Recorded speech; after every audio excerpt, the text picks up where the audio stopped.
We're going to hear a story of this young family who just built their home and recently moved in, and how they survived Hurricane Beryl.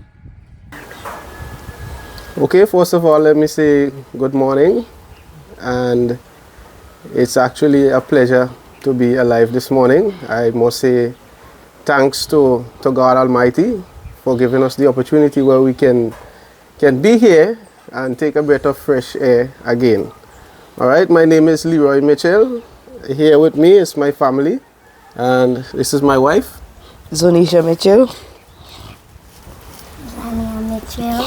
Zilly Mitchell.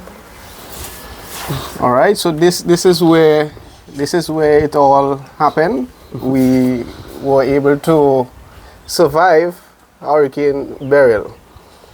Well, it actually started where we woke up and we had a regular morning. Actually, I'm a teacher. My wife also is a school teacher. So we would have had information before about the hurricane, and obviously school would have been off for that day. So we were home making preparations. Begin as a normal day. We had breakfast. We were sitting around in the house. I said to my wife, I said, as a matter of fact, we just moved in. This is a fairly new house. We just moved in December. So I was of the opinion that, I think the house would be strong enough to withstand this hurricane. I know persons were trying to seek shelter and so on, but I had the confidence that, the house would withstand, because I was saying that the rafters are still fresh, the screws would hold. It's not a roof that has been exposed to the element for a number of years, So I had that confidence. So we decided to stay. All right. When around 8 a.m. the morning, I noticed the weather start changing, because we started off, the sun came up. And around 8 o'clock, the weather started changing. Just about 8:30, my neighbor, I realized that there was a piece of galvanized on his house start shaking. The kids went to the window, they were looking on, because obviously they're curious and they wanted to, to know what to see what this is about. Because after we would have informed them that, a hurricane is going to hit and, what to expect. They were there looking on. And I noticed that piece of galvanized left. And the hurricane wasn't really fully here as yet. It wasn't as strong as yet. And then I noticed an entire section of the roof, one side of the roof, it went. And I started recording a video. I then sent that video for my sister, who is Miss Susan Charles. And I said to her, my neighbor's roof just went. And she was like, really? But we're not even feeling anything here as yet up in Valley, because she's living further up in Valley. And then just about 9, after 9, the entire roof went. And the kids were there looking on. And I said to them, listen, you need to go and get dressed. Because we were inside, casually dressed and so on. I said, you need to go and put on some clothes. I mean, me telling them to put on the clothes, at that point, I still wasn't, thinking about, moving or going anywhere. But then I realized one of my other neighbor, who had a much, stronger house, newer than the one that went before, his roof started shaking as well, lifting, the roof raised, it rest back on the structure, and then it eventually went. And then I noticed some debris start flying about, some stuff start hitting the house and so on. So then I realized, no, this thing is getting really serious. So then I asked the kids to move away from the window, because we didn't get the opportunity to put any barriers on the window and so on. So I asked them to move away from the window because, you know, things can fly through the window, break the glass, and it could get hot and so on. In the matter of 20 minutes from 9:30, in the matter of 20 minutes, everything went from 0 to 100. From 0 to 100. The first thing I noticed is that the ceiling in my house started leaking.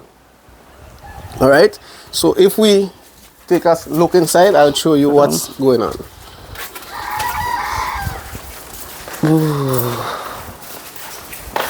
All this.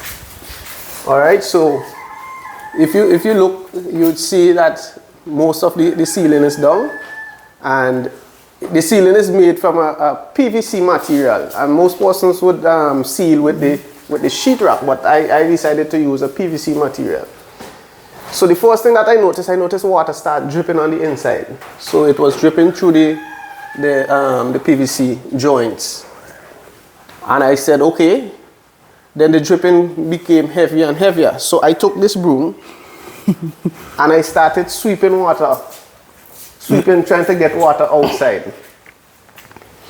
So the kids, my wife, and also my mother-in-law was here with us as well because we decided to move her over. She's living in a plywood structure. So we said, you know, I know that would definitely not be able to withstand the hurricane. So we moved her over. She's an amputee as well. So she was here with us. And she was in one room while the wife and kids were in another room.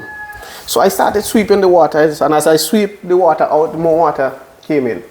So I said, this have to be a case where the wind is so strong that it is blowing the rain right under the ridge cap, and it is getting on the inside. And that's exactly what was happening. But then so much water was in the ceiling, it became so heavy that the ceiling started collapsing. Right? Eventually, it collapsed.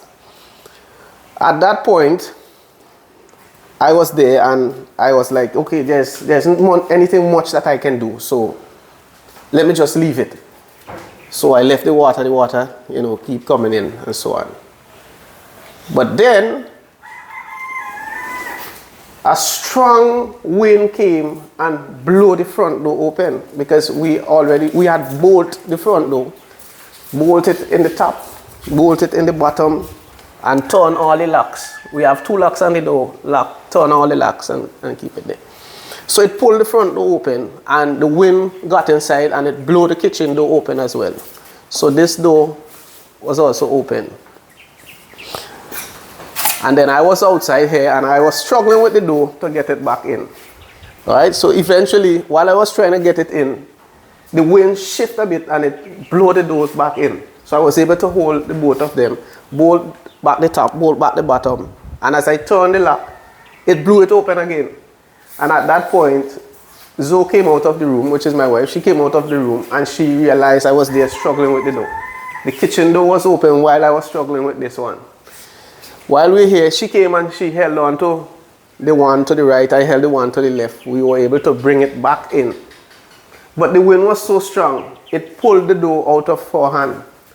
And while it did that, debris kept flying and lashing against the house. So I said to her, I said, let her go, because she's trying to go outside to go in and bring the door back. So I said, let her go the door. And I said, go back inside. She went back inside.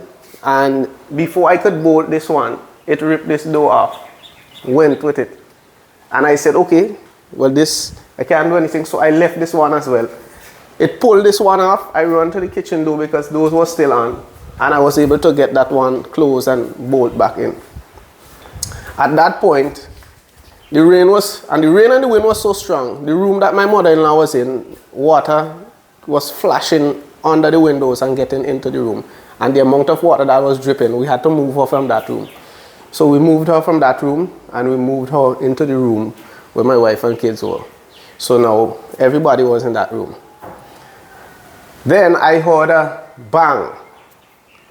And when I looked up to the roof, I realized that a hole was punched into the roof. So I knew then debris, some heavy debris would have hit the roof. But it was still there. It punched a hole in the galvanized, but the roof was still on. So at that point, I started praying, you know, that this roof, I asking God to hold on this roof. Don't make it go. Because at that point, while I was sweeping the water, I was, you know, trying to make view of the other houses around, you know, to see what's going on. Then I noticed Mr. Leroy Thomas, I noticed his roof was almost entirely gone. So I knew then that the possibility that this roof would go as well. After that first bang, there was another bang, heavier bang than the first one. And then I realized the galvanized start lifting because whatever the object was, it broke the lats and the roof. And then it allowed the galvanized to become loose. So it took that entire part of the roof, the part that is covering mostly the kitchen area, it took that part of the roof. And then that is where all hell broke loose. The kids started crying. I noticed that Zoe became a bit, well, she held her composure at first, but then you could see everything broke down then because at this point, okay, the roof is going to go. So after the roof went, so much water was coming in and the wind now was able to get in, and then there was a pressure that came with it. I could have felt the pressure in my ears as well. You know, it's like somebody's just pressing down on you. All right, so at that point, everybody's inside and I could only be thinking of, okay, now what we can do to at least withstand or stay safe in this building. So we wheeled my mother-in-law inside and we took her into this room.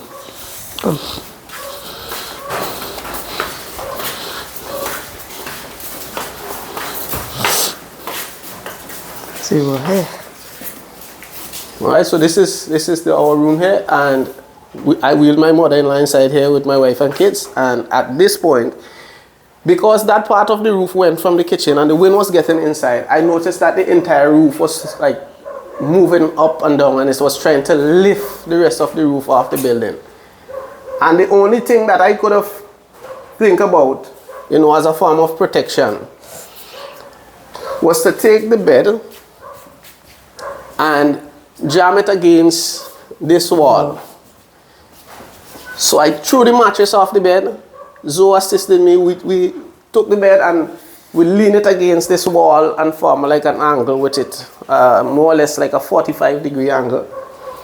And Put the mattress on top. I put the mattress, well, the mattress that was on that bed, I rested on it, and then I said to myself, maybe if anything falls from the roof, maybe we need some more protection, you know, to keep that area safe. So I went into the kids' room, I took their mattress, into the room where my mother-in-law is, I took that mattress, and I packed all those mattresses on that bed. And my mother-in-law was sitting right here, under the bed. She was sitting in a wheelchair. I had 2 clothes baskets. Ziline, my first daughter, she was sitting on one, and Zania, my second daughter, she was sitting on one. Yes, Zan, what you say? I was sitting on that one day. Oh, so right. So Zan was sitting on this one, so she remember. And Ziline was sitting on this one. There was a suitcase on the ground. Zoe was sitting on that, and I was sitting on the floor, flat on the floor. At that point, water was inside at least maybe up to 1.5 inches. So I was sitting on the floor in that water. And we sat there. I heard another bang, which burst another hole on that side. And I remember the song that we normally sing in church, Hold Fast Till I Come. And that song came to mind, and I was just singing that song in my mind, you know, hold fast till I come. And we sat there in the water. This door actually gives access to the bathroom. So when we were here, so much water was coming in. Zoe decided that she's going to open this door and we wheel our mother-in-law inside, because that part of the ceiling didn't come, that part was still up. It didn't come down. So she had some protection there as well.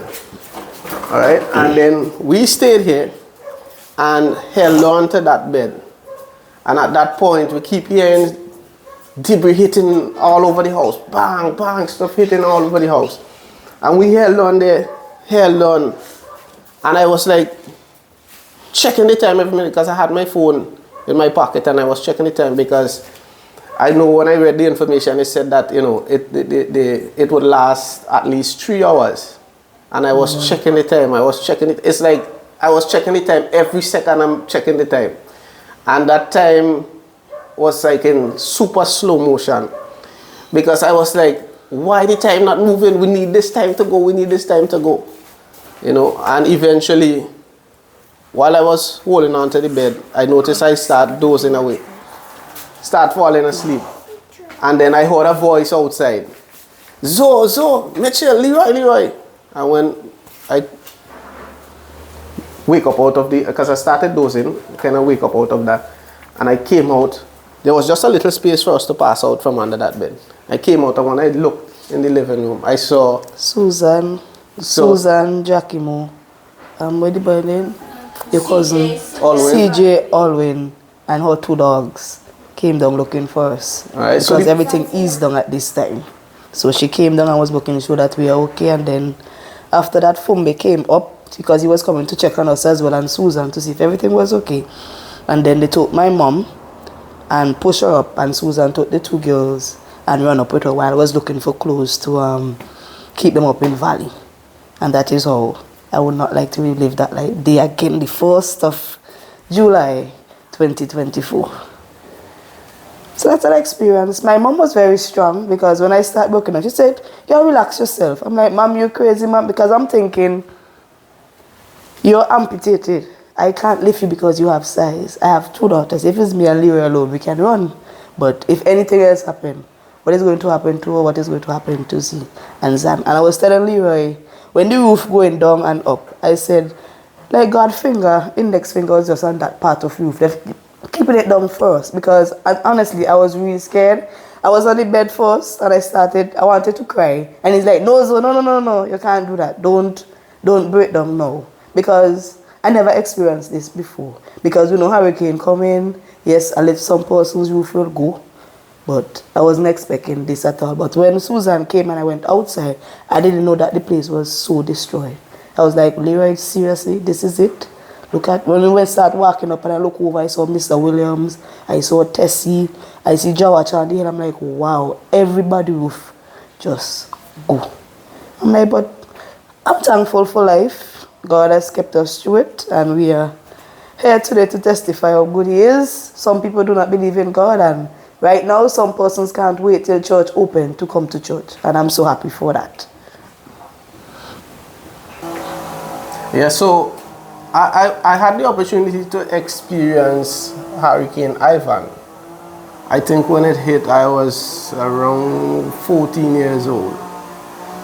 And I know Grenada was the one that was mostly affected. Mm-hmm. So we got some of the tail end of Hurricane Ivan. And at that age, I was looking on, because that was my first experience, experiencing a hurricane. And I was looking on, just as how my kids, were looking on with Beryl. And I noticed, a few houses in the distance from where I was living. I saw the roof went and so on, but nothing happened to the house that we were in. So with that experience compared to Beryl, it was a total different thing, because Beryl actually came and was, bullseye. The eye of Hurricane Beryl ripped through the southern Grenadines, Union Island, Mario, Canawan, even Carriacou. So, the devastation, it was much greater than what we experienced in Ivan. And that evening, when we went outside after everything had passed, I was, surprised. I was, shocked with the amount of the damages that, that was on the outside. But the hardest point for me then was the day after. Because when I went around and I realized, the seriousness of what, Beryl caused, I went over to Clifton, and in my opinion, Clifton was even more destroyed. It was harder for me to sleep the second night than the first night with Beryl, because at that point I was like, I have to be really grateful that we, were able to withstand Beryl and came out of it alive, and close very close friends would have succumbed to injuries from Beryl, and even one of my mother's close friends as well died, as a result of Beryl. The house came down on him, and he died. So we have to be really grateful that we were able to make it out alive. Thank you so much for your story. It's amazing when you said, Zoe, that it's like God had his finger on the rest of the roof to hold it in place, and if we remain faithful, we will know exactly what God did to see us all through. So tell me, why is it that you want to share the story with me and the world at large? Well, all right, so it is important for me to share our story with you and the world at large, because I don't want to ever wish this sort of experience on anyone. And although we were, knowledgeable about hurricanes and so on, sometimes you tend to underestimate, the destruction it can cause. And sharing this experience might just reach to someone where, they would not make the same mistake, as we did in terms of moving to a shelter maybe somewhere, that is hurricane ready or designed to withstand a hurricane. And also it's a testimony. It's a living testimony that God really, really exists. True. And he is there, and he always, looks out for his children. And, that's just something, that I would like to put out there and to share with the world, because if it was not for him, this situation could have been different. Could have been a different story that is being telling here today. So I just want to say thank God for that. And if the world can be a part of that, and where they can also use our experience to guide them in whatever way, that would be really a truly blessing. Amen. See, Zan, come. One big hug. I just want to thank this beautiful family. Look at them. Aren't they such a beautiful family? It touches my heart to see such a young family who went through this experience, and they're here to tell you about the goodness of God. May God bless you richly as you rebuild your lives together. And I know that there's great things in store for you. Thank you. Thank you.